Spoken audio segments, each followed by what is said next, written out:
नमस्कार, आप देख रहे हैं नेशन वन। मैं हूं सौरभ। आइए रुक करते हैं खबरों का।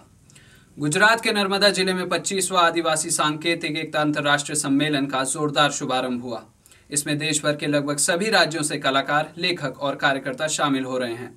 13 जनवरी से शुरू हुआ ये कार्यक्रम 15 जनवरी तक राजपीपला में चलेगा।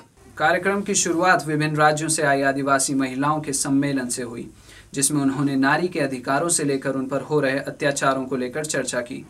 इस सम्मेलन में जहां असम की आदिवासी महिलाओं ने पारंपरिक नृत्य प्रस्तुत किया, वहीं आदिवासी परंपरागत व्यंजन, औजार, देव देवियों की प्रतिमाएं भी रखी गई। वहीं 3 दिवसीय सम्मेलन के कार्यकारी अधिकारी रवि ने बताया कि इस सम्मेलन में समता जजमेंट पर भी चर्चा की जाएगी, जिसे 10 राज्यों के आदिवासियों ने विरोध किया है। राजपीपला से दीपक जगताप की रिपोर्ट। मध्य प्रदेश के कटनी में स्वामी विवेकानंद जी की 155वीं जयंती के उपलक्ष्य में राजकीय कन्या कॉलेज के स्टूडेंट्स, अखिल भारतीय विद्यार्थी परिषद की छात्राओं ने वाहन रैली निकाली और युवाओं के प्रेरणा स्रोत स्वामी विवेकानंद जी के पद चिन्हों पर चलने का संदेश दिया। ये रैली शहर के विभिन्न स्थानों से होते हुए कॉलेज परिसर में जाकर समाप्त हुई। वहीं एबीवीपी अध्यक्ष सुषमा रघुवंशी ने बताया कि वाहन रैली निकालने के लिए अनुमति मांगी थी, परंतु नहीं मिली। फिर भी छात्राओं में वाहन रैली के लिए जोश था, जिस पर छात्राओं ने वाहन रैली निकालकर नारी शक्ति का परिचय दिया।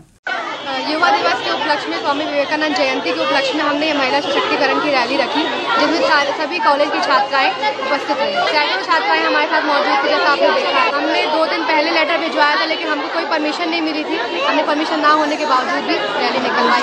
हम लोग ने इसलिए तो परमिशन मांगी थी, लेकिन हम लोग को परमिशन मिली नहीं और उनके लिए सुरक्षा प्रबंध करवाने की हमने पूरी। कटनी से योगेश खरे की रिपोर्ट। मकर संक्रांति में जहां उत्तर भारत में लोग गंगा स्नान करते नजर आते हैं, वहीं गुजरात के आसमान में रंग बिरंगी पतंगें उड़ती दिखती हैं। लेकिन इन पतंगों से आकाश में उड़ रहे पंछी अक्सर पतंग के मांझे से घायल हो जाते हैं, जिस ओर गुजरात के बनासकांठा जिले के समाज सेवी संस्थान ने ध्यान देते हुए घायल पंछियों के लिए सेवा शुरू की है। मकर संक्रांति के खास मौके पर पालनपुर शहर की एक समाज सेवी संस्थान ने कैंप लगाकर घायल पंछियों के लिए डॉक्टर और दवाइयों का इंतजाम किया है। अक्सर पतंग उड़ाने की कोशिश में हम इन मासूमों के बारे में सोचना भूल जाते हैं, जिस वजह से ये संस्थान घायल पंछियों की सेवा के लिए आगे आई है। बनासकांठा से शैलेश सोलंकी की रिपोर्ट। यूपी के हाथरस जिला में स्पोर्ट्स स्टेडियम में 3 दिवसीय मिनी ओलंपिक की शुरुआत हो गई है। जिला प्रशासन द्वारा मिनी ओलंपिक प्रतियोगिता का आयोजन कराया जा रहा है, जिसमें जिले भर के स्कूलों, कॉलेजों के विद्यार्थी भाग ले रहे हैं। प्रतियोगिता का शुभारंभ डीएम अमित कुमार की अध्यक्षता में मशाल जलाकर किया गया। बता दें कि 3 दिवसीय मिनी ओलंपिक के आयोजन में डीएम हाथरस अमित कुमार सिंह का बड़ा योगदान है। मिनी ओलंपिक के आयोजन का सकुशल संपन्न कराने के उद्देश्य से डीएम ने विभिन्न खेलों के लिए सुपरवाइजर तथा असिस्टेंट सुपरवाइजर नियुक्त किए हैं, जिसके तहत जिला विद्यालय निरीक्षक सुनील कुमार को नोडल अधिकारी नियुक्त किया गया है तथा एथलेटिक्स खेल के लिए जिला समाज कल्याण अधिकारी एसपी सिंह को सुपरवाइजर, अन्य अधिकारियों को भी अलग अलग खेलों की जिम्मेदारी दी गई है। इस मिनी ओलंपिक में एथलेटिक्स से लेकर कबड्डी, खो खो, टेनिस, बैडमिंटन आदि खेल खेले जाएंगे। वहीं इसी बीच कस्तूरबा गांधी स्कूल की बड़ी लापरवाही भी देखने को मिली। कार्यक्रम में शामिल होने आए कस्तूरबा स्कूल के बच्चों को अध्यापिकाएं भेड़ बकरियों की तरह भरकर डग्गे मार वाहन में लाई। इस तरह बच्चों को लाते देख सभी के होश उड़ गए, क्योंकि अगर कोई हादसा हो जाता तो उनका कौन जिम्मेदार होता। वहीं अध्यापिकाओं से पूछने पर वो कैमरे के सामने चुप्पी साधे दिखी। ये हाथरस मिनी ओलंपिक गेम्स का आयोजन किया गया है। इसमें हम लोग जो हमारे स्कूल में पढ़ने वाले बच्चे हैं, उनके लिए 3 दिवसीय ये सभी खेलों का आयोजन किया गया है। इसमें एथलेटिक्स से लेकर के कबड्डी से लेकर के kho kho, badminton, lawn tennis और सारे खेल इसमें आयोजित किए गए हैं। इसका मुख्य उद्देश्य है बच्चों में प्रतिस्पर्धा की भावना उत्पन्न करना और बच्चों को एक स्वस्थ जीवन के लिए प्रेरित करना। और जैसा कि आप लोग देख रहे हैं, इसमें बहुत बढ़ चढ़ के जनपद के सभी स्कूलों ने, पब्लिक स्कूल्स हो, हमारे प्राइवेट स्कूल हो, सब ने पार्टिसिपेट किया है और बहुत ज़्यादा उत्साह है और बहुत अच्छा माहौल है। हाथरस से उमाकांत की रिपोर्ट। वक्त हो चला एक छोटे से ब्रेक का। आप देखते रहिए नेशन वन।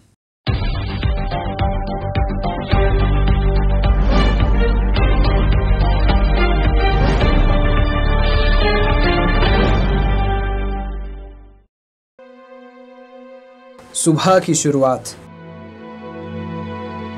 रोजगार की तलाश, पेट भरने की है आस। हाँ भाई, बस दो साल तो हो गए, पैसे नहीं मिले। बदहाल जन सुविधाएं, कतार में जनता। पनपता रोष।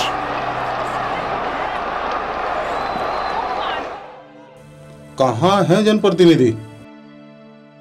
कौन उठाएगा आपके सवाल? हम उठाएंगे आपकी आवाज। नेशन वन, आवाम की आवाज सिर्फ नेशन वन पर।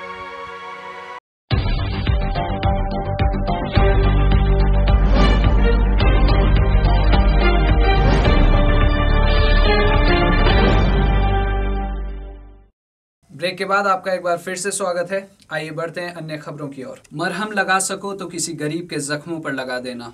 हकीम बहुत हैं बाजार में अमीरों के इलाज की खातिर। यूपी के फिरोजाबाद में प्रशासन की तानाशाही उस वक्त देखने को मिली जब गरीब लोगों के लिए कंबल वितरण का आयोजन किया गया। लेकिन ये क्या, कार्यक्रम में बुलाने के बाद अधिकारियों ने गरीबों को ऐसी इज्जत उछाली कि उन्हें धक्का देकर बाहर ही नहीं निकाला बल्कि उन्हें भीख तक मांगने की सलाह दे दी। दरअसल तहसील प्रशासन द्वारा कड़कड़ाती ठंड से बचने के लिए कंबल वितरण कार्यक्रम का आयोजन किया गया। लेकिन कार्यक्रम में बुलाने के बाद अधिकारियों को लगा कि कंबल की संख्या कम है और पात्रों की संख्या ज़्यादा। फिर क्या था, गरीबों की भावनाओं के साथ ऐसा खिलवाड़ किया कि गरीब महिलाएं और पुरुषों को कार्यक्रम से धक्का देकर बाहर का रास्ता दिखाया गया। इतना ही नहीं, अधिकारियों ने गरीब महिलाओं को भीख मांगने की सलाह तक दे डाली। आखिर इस तानाशाही रवैये पर लगाम लगाने वाले जनता के मुखिया योगी जी क्या एक्शन लेते हैं, ये देखना दिलचस्प होगा। तो पुलिस वाले हैं वो कह रहे हैं और अधिकारी हैं कि वो कटोरा ले लो, भीख मांगो। हाँ, अधिकारी कह रहे हैं। हाँ, अधिकारी लोग कह रहे हैं कोट पैंट पहने हुए। बेचारे कम्बल ले जा रही है, अंदर से धक्का मार के बाहर निकाल रहे हैं। कौन लोग निकाल रहे हैं? बेटा पुलिस वाले होता है, वैसे होता है। अच्छा, ये धक्का मार के निकाल रहे हैं? धक्का मार के निकाल रहे हैं। जो करे तुम कम्बल ले गई हो ना, ये बात भाई अंदर कर ले, धक्का मार के निकलते।